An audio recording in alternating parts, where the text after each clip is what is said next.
के बारे में। तो चलिए शुरुआत करते हैं न्यूज पंच की सबसे पहली और प्रमुख खबर के साथ। पश्चिम बंगाल के मुर्शिदाबाद में वक्फ विरोधी प्रदर्शनों के दौरान हिंसा हुई थी, जिसमें कई लोगों की हत्या भी कर दी गई थी और यह मामला राष्ट्रीय स्तर पर चर्चित भी हुआ, जिसके बाद कलकत्ता हाईकोर्ट ने इस हिंसा की जांच के लिए 3 सदस्यीय कमेटी बनाई थी और अब इस कमेटी ने अपनी रिपोर्ट हाईकोर्ट में सौंपी है, जिसमें कई सारे चौंकाने वाले खुलासे हुए हैं। और इस रिपोर्ट में पश्चिम बंगाल के स्थानीय अधिकारियों की गंभीर लापरवाही भी बताई गई है। इसके साथ ही इस रिपोर्ट में यह भी बताया गया कि हिंसा सुनियोजित थी और इसे संगठित अपराध के रूप में वर्णित किया गया। इस कमेटी ने पीड़ितों के लिए पुनर्वास और मुआवजे की भी सिफारिश की है। साथ ही कलकत्ता हाईकोर्ट कमेटी की इस रिपोर्ट को लेकर करेंगे चर्चा अपने संवाददाता से, लेकिन उससे पहले आपको दिखाते हैं कि इस रिपोर्ट में आखिर क्या कुछ है, क्या कुछ खुलासे इस रिपोर्ट के जरिए हुए हैं। तो मुर्शिदाबाद में ये हिंसा हुई थी और इस हिंसा के लिए 3 सदस्यीय जांच समिति ने अपनी पूरी ये रिपोर्ट तैयार की है। 3 सदस्यीय जांच समिति बनाने का आदेश दिया गया था और ये जो रिपोर्ट अब सामने आई है, इस रिपोर्ट में कई सारे चौंकाने वाले खुलासे किए गए हैं। साथ ही आपको बता दें कि दंगों को लेकर बंगाल सरकार पर बड़ा आरोप अब कहीं ना कहीं इस रिपोर्ट के जरिए लगता हुआ नजर आ रहा है, क्योंकि इस रिपोर्ट में कहा जा रहा है कि टीएमसी के नेता और पुलिस पर गंभीर सवाल उठे हैं। बताया जा रहा है कि इस पूरे मामले में टीएमसी के नेता इसमें शामिल थे। 10 और 11 अप्रैल को यह हिंसा हुई थी, जिसके बाद में 12 अप्रैल को सीएपीएफ की तैनाती वहां पर की गई थी, सेंट्रल आर्म्ड पुलिस फोर्स की तैनाती वहां पर की गई थी, जिसके बाद हाईकोर्ट ने 17 अप्रैल को ये 3 सदस्यों की समिति का गठन किया था। अब इस 3 सदस्यों की समिति में आखिर कौन कौन थे, एक नजर उस पर भी डाल लेते हैं। दरअसल इन 3 सदस्यों की अगर हम बात करें तो इसमें सबसे पहला नाम आता है जोगिंदर सिंह का। जोगिंदर सिंह जिनको इसमें शामिल किया गया। इसके साथ ही जो दूसरे व्यक्ति हैं उनका भी रुख कर लेते हैं। दूसरे व्यक्ति हैं सत्य अर्णव गोपाल घोषाल, उनको भी इसमें शामिल किया गया था। और तीसरा नाम है सोगाता चक्रवर्ती, जो कि रजिस्ट्रार है WBJS की, तो उनको भी इसमें शामिल किया गया। तो ये 3 सदस्य प्रमुख जिनकी ये रिपोर्ट अब सामने आ चुकी है और इस रिपोर्ट में कई सारे खुलासे हुए। लेकिन इस रिपोर्ट में आखिर क्या कुछ बड़े खुलासे हुए हैं वो भी आपको बताते हैं। दरअसल इस जांच रिपोर्ट की अगर हम बात करें तो हिंसा के दौरान हिंदू समुदायों को निशाना बनाया गया था, इस रिपोर्ट में ये बात कही गई है। साथ ही इस रिपोर्ट में कहा गया कि बदेवना गांव में 113 घरों को जलाया गया है। पानी के कनेक्शन वहां पर काट दिए गए ताकि जिन घरों को आग लगाई गई वो लोग अपनी आग ना बुझा पाएं। पुलिस थाने के मात्र 300 मीटर दूरी की, यानी कि 300 मीटर का जो दायरा है उसके अंदर ये पूरी वारदात हुई थी, लेकिन पुलिस उसके बावजूद भी वहां नहीं पहुंची। हिंसा में टीएमसी नेता भी लिप्त इसमें पाए गए हैं, क्योंकि इस रिपोर्ट में इस बात का पूरा बताया गया है कि टीएमसी के नेता भी इसमें शामिल थे। इसके साथ ही स्थानीय पार्षद महबूब आलम ने ये पूरी हिंसा भड़काई थी। इस पूरी हिंसा का नेतृत्व करते हुए वो नजर आए और पुलिस कहीं ना कहीं पूरी तरह से विफल और पूरी तरह से नाकाम नजर आई। ये तमाम बातें इस रिपोर्ट में कही गई हैं। साथ ही पुलिस ने जो लोग वहां पर मुश्किलों में फंसे हुए थे उनमें से किसी की भी मदद पुलिस ने नहीं की है।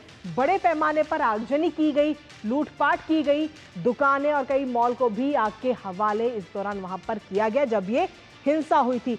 लेकिन पुलिस जो कि मात्र कुछ मीटर की दूरी पर थी वो वहां पर नहीं पहुंची। इसके साथ ही आपको बता दें कि इस रिपोर्ट में ये जो पूरी रिपोर्ट सामने आई है, इस रिपोर्ट में हरगोविंद दास और उनके बेटे की हत्या का भी जिक्र इस रिपोर्ट के जरिए किया गया है। लेकिन इसके साथ ही अगर हम देखें तो इससे पहले गृह मंत्रालय को आगाह भी किया गया था। पश्चिम बंगाल के जो राज्यपाल हैं सीवी आनंद बोस, उनकी तरफ से यह आगाह किया गया था और 4 मई को राज्यपाल ने पूरी एक रिपोर्ट बना करके गृह मंत्रालय को सौंपी थी, जिसमें कहा गया था कि कट्टरपंथ और उग्रवाद सबसे बड़ा खतरा है पश्चिम बंगाल के लिए, राज्य के लिए। साथ ही उन्होंने कहा था कि मुर्शिदाबाद और मालदा जिलों में दोहरा खतरा है, क्योंकि यहाँ पर कट्टरपंथ और उग्रवाद सबसे ज्यादा। और इसके साथ ही नॉर्थ दिनाजपुर को भी उन्होंने संवेदनशील जिला अपनी इस रिपोर्ट के जरिए बताया था। लेकिन इसके साथ ही अपनी इस रिपोर्ट में जहां उन्होंने आगाह किया था, आगाह के साथ ही 4 सुझाव भी अपनी इस रिपोर्ट में सीवी आनंद बोस ने दिए थे। सीवी आनंद बोस ने अपनी इस रिपोर्ट में जो सुझाव दिए थे वो भी आपको बताते हैं। दरअसल उन्होंने सुझाव दिए थे कि बांग्लादेश से सटे हुए जो सीमावर्ती जिले हैं वहां पर सेंट्रल फोर्स की चौकियों को बनाया जाए, स्थापित की जाए। इसके साथ ही हिंसा की जांच के लिए आयोग का गठन किया जाए जो कि इस हिंसा की जांच करे। ये तमाम चीजें सीवी आनंद बोस की रिपोर्ट में थी। हालात बिगड़ने पर आर्टिकल 356 यानी कि राष्ट्रपति शासन का विकल्प की बात भी उनकी तरफ से कही गई कि अगर हालात बिगड़ते हैं तो राष्ट्रपति शासन भी लगाया जाए। केंद्र सरकार संवैधानिक विकल्पों पर विचार करे, ये बात सीवी आनंद बोस ने अपनी इस रिपोर्ट में कहा था। लेकिन इसके साथ ही अगर हम देखें तो ये आगाह भी किया गया, उसके बावजूद भी तस्वीर कहीं ना कहीं बिगड़ती हुई हमें नजर आई है। और इसी बीच अगर हम देखें तो इस हिंसा को लेकर अब ममता बनर्जी सरकार घिरी हुई नजर आ रही है। भारतीय जनता पार्टी किस तरीके से हमलावर है वो आपको सुनाते हैं। All the attacks were carried out on the Friday 11th of April from 2 p.m. onwards under the instructions of local councillor Mehboob Alam, and police and administration done nothing. तो ममता जी, ये तो आपकी पार्टी के बहुत महबूब नजर आ रहे हैं, आपकी पार्टी के बड़े प्रिय नजर आ रहे हैं। ये बात अब फाइंडिंग्स में बिल्कुल साफ हो गई। लेकिन इसके साथ ही आपको बता दें कि भारतीय जनता पार्टी के प्रवक्ता हैं शहजाद पूनावाला, और उन्होंने कलकत्ता हाई कोर्ट की बनाई गई कमेटी की रिपोर्ट पर कहा है कि मुर्शिदाबाद में हुए दंगे में टीएमसी नेता महबूब आलम का हाथ था। साथ ही उन्होंने कहा कि टीएमसी नेताओं पर आज तक कोई कार्रवाई नहीं हुई। आपको सुनाते हैं। कोलकाता हाईकोर्ट के फैक्ट फाइंडिंग पैनल ने धजिया उड़ा दी है, पूरा पर्दाफाश कर दिया है पश्चिम बंगाल की सरकार का। उन्होंने बताया है कि किस प्रकार से मुर्शिदाबाद में वक्फ के नाम पर जो दंगे हुए वो ऑर्गेनिक नहीं ऑर्गेनाइज थे, स्पॉन्टेनियस नहीं स्पॉन्सर्ड थे। चुन चुनकर टारगेटिंग हिंदुओं की गई और महबूब आलम टीएमसी के एक नेता उसको लीड कर रहे थे। पुलिस इनएक्टिव थी, कितने घर जलाए गए पर पुलिस कुछ नहीं कर पा रही थी। आउटसाइडर थियरी दी जा रही थी ममता बनर्जी के द्वारा, वो पूरी तरह से ध्वस्त हो गई। और एक बात स्पष्ट है कि उनके कितने नेता दंगाइयों को बचा रहे थे, उन पर आज तक कोई कार्रवाई नहीं हुई है। तो सीधे तौर पर अब इस रिपोर्ट के सामने आने के बाद में ममता सरकार चौतरफा घिरती हुई नजर आ रही है। हमारे साथ हमारे सहयोगी प्रसन्नजीत बख्शी इस वक्त जुड़ रहे हैं, सीधा होने का रुख करते हैं, ताजा अपडेट उनसे लेते हैं। प्रसन्नजीत, क्या कुछ ताजा अपडेट है आपके पास में, क्योंकि जब ये रिपोर्ट सामने आ चुकी है और इस रिपोर्ट में कई सारे चौंकाने वाले खुलासे हुए हैं कि किस तरीके से हिंदुओं को निशाना बनाया गया, किस तरीके से पूरी तैयारी के साथ यहाँ पर हिंसा भड़काई गई, और इसमें टीएमसी के नेता का भी नाम अब सामने आ चुका है। प्रसन्नजीत, देखिए कृतिका, यहाँ पे लोग एक बात पर काफी चिंतित है कि अब ये रिपोर्ट सामने आने के बाद रिपोर्ट में कई लोगों की नाम है जो लोग विटनेस के हिसाब से ये के साथ बात किया है। ये मंडल वो ये सब नाम वहां पे दिया गया है कि इनके साथ बात किया गया, इन्होंने ये बताया, इनके साथ बात किया गया, इन्होंने ये बताया। अब मुश्किल इस बात की है जहां पे चीफ मिनिस्टर और होम मिनिस्टर पूरे दंगा को बांग्लादेश की उपद्रवी और बीजेपी का बनाया हुआ ये सब कुछ बोल के अपना पल्ला झाड़ लिया था। अब उन्होंने अगर इस तरह की जिन लोगों की नाम आया, इनका सिक्योरिटी कौन देंगे? जिन्होंने खुलकर एसआईटी से बात किया है, इनका सिक्योरिटी कौन देंगे? क्योंकि अब ये खुलासा हो गया कि बंगाल पुलिस, तृणमूल कांग्रेस की बंगाल की सरकार, सब लोग मिल के ये जो शहजाद पूनावाला की जो कोनोटेशन है, मैं उस कोनोटेशन को पकड़ता हूं कि ये ऑर्गेनिक नहीं था, it was a organised crime, organised by the police, by the local Trinamool leaders, and of course chief minister को पता नहीं है, ये हो ही नहीं सकता। क्योंकि 11 तारीख को जो कुछ भी हुआ, 12 तारीख से हमारे सारे पत्रकार लोग 300 मीटर की दूरी पर इंतजार कर रहे थे अंदर जाने के लिए, लेकिन पुलिस अंदर जाने ही नहीं